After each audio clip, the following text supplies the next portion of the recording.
Welcome to the Raw highlights for 6/16/2025. Let's get right into it.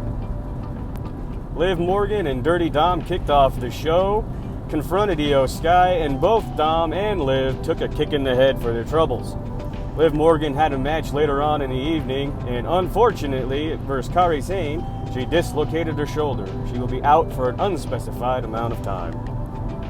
In the women's Fatal 4-Way match with Raquel Rodriguez, she went for a pin attempt and put her leg out next to the rope in an obvious move to have somebody come pull it from underneath so she would lose the pin count. I would suggest not making it so obvious in the future. There is tension in the Judgment Day as Finn Balor continues to scheme behind the scenes. He is the only one in that faction that is ready to break out. I say turn him loose and maybe bring back the demon persona.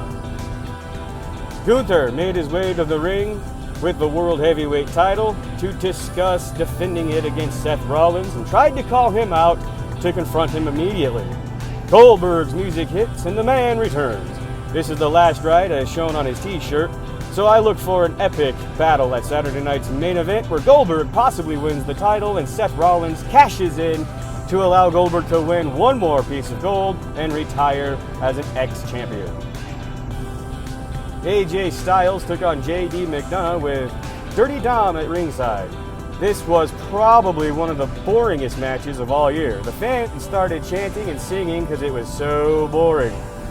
AJ Styles left with the belt to set up a new match, probably at Saturday night's main event for the Intercontinental title against Dirty Dom Mysterio.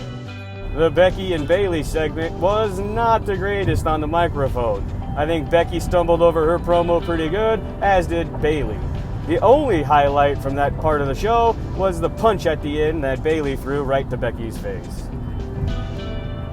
Jey Uso cut a promo early in the show.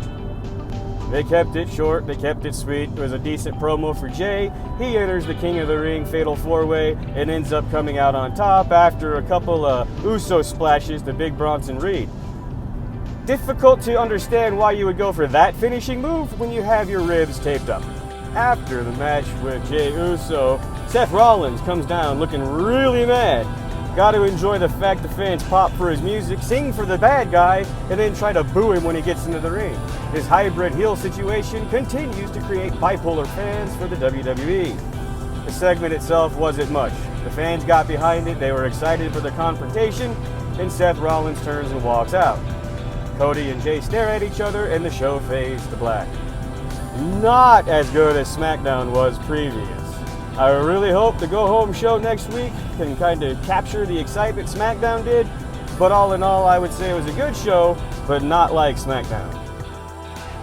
Next week, Karrion Kross will take on Sami Zayn as their backstage segment finally went to the boiling point. I enjoyed the look on Karrion's face when he saw the anger build. He is very good with the facial expressions. I like his promos. I can't wait to see what he does in the ring next week. If anybody right now is push ready, it would be Karrion Kross. The winner of the Fatal 4-Way for the Queen of the Ring match was Asuka. In her returning match, she picked up the victory. She will be in the final qualifier next week. That's it for the highlights on this week's show. Thanks for stopping by. Please like and subscribe. Ring the bell. Enjoy your day.